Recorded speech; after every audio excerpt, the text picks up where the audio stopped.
Assalamualaikum warahmatullahi wabarakatuh.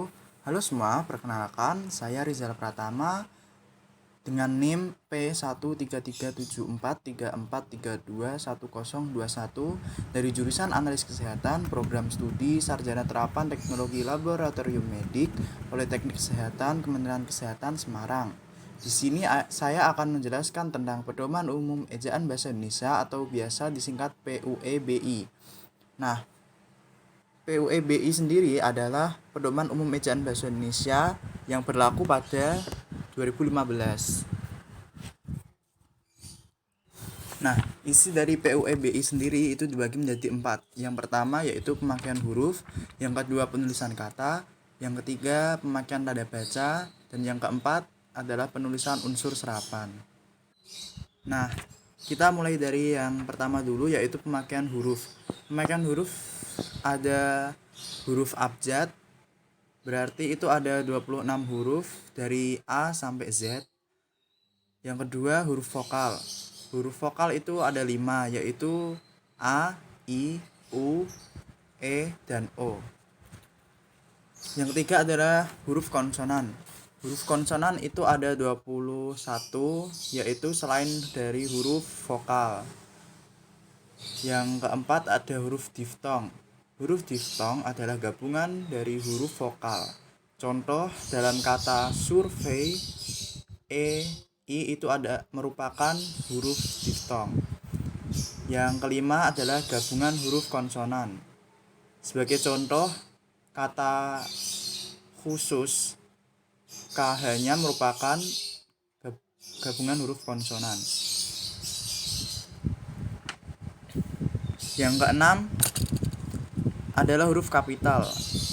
Huruf kapital digunakan pada awal kalimat, nama orang, nama agama, nama kitab, nama Tuhan, nama gelar, keturunan, jabatan, pangkat, nama tempat, instansi, suku, bangsa, hari, bulan, tahun, dan kata ganti orang. Nah, selanjutnya ada huruf miring. Huruf miring digunakan pada judul buku, majalah, surat kabar. Yang kedua yaitu menegaskan atau mengkhususkan huruf atau kata.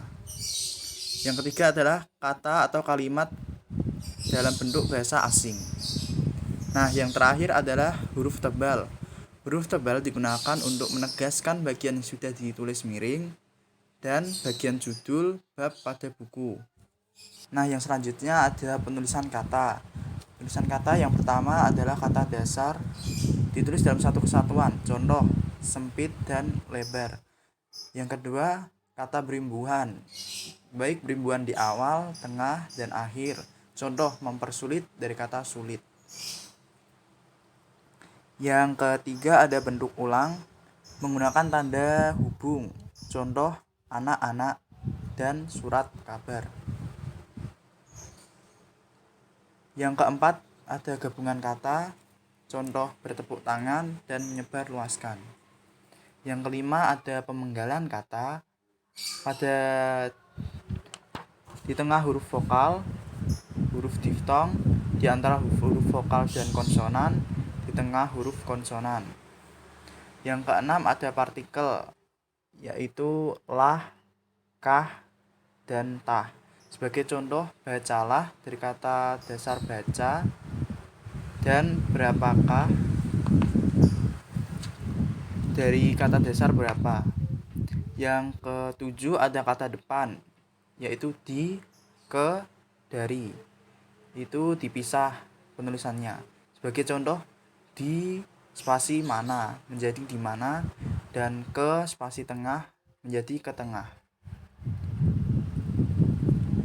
Yang kedelapan ada singkatan atau akronim. Singkatan dibaca per huruf. Sebagai contoh, KTP. Nah, sedangkan akronim dibaca secara langsung, seperti KTP. Yang kesembilan ada angka dan bilangan. Angka itu dibagi menjadi dua, yaitu angka Arab dan angka Romawi. Angka Arab merupakan angka 1, 2, 3, 4, dan seterusnya. Sedangkan angka Romawi dituliskan berdasarkan huruf ya. 1, 2, 3, dan 4 dengan menggunakan huruf.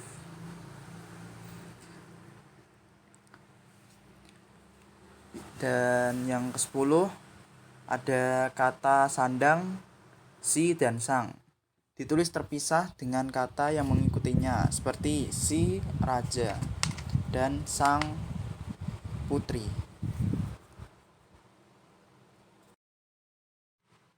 Dan yang terakhir ada pemakaian tanda baca. Yang pertama ada tanda titik, yaitu digunakan pada akhir kalimat, memisahkan bilangan ribuan, dan dalam penggunaan jam. Yang kedua ada tanda koma, digunakan dalam diantara perincian suatu kalimat. Yang ketiga ada tanda titik koma, yaitu pengganti tanda hubung untuk memisahkan jenis.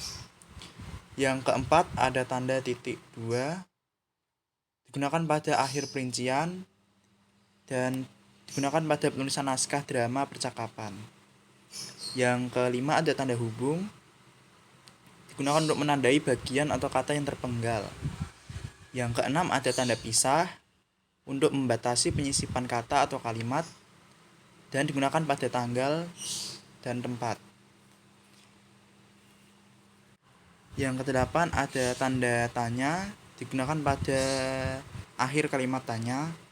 Yang kesembilan, yang selanjutnya ada tanda seru, digunakan pada akhir pernyataan yang merupakan perintah.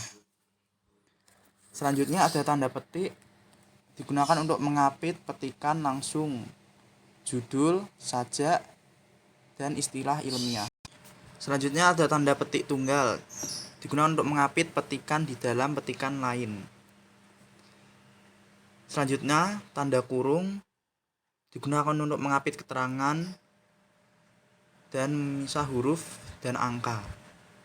Selanjutnya ada tanda kurung siku, digunakan untuk mengapit huruf kata sebagai koreksi. Selanjutnya tanda garis miring, digunakan pada nomor surat, pengganti kata, dan persamaan kata.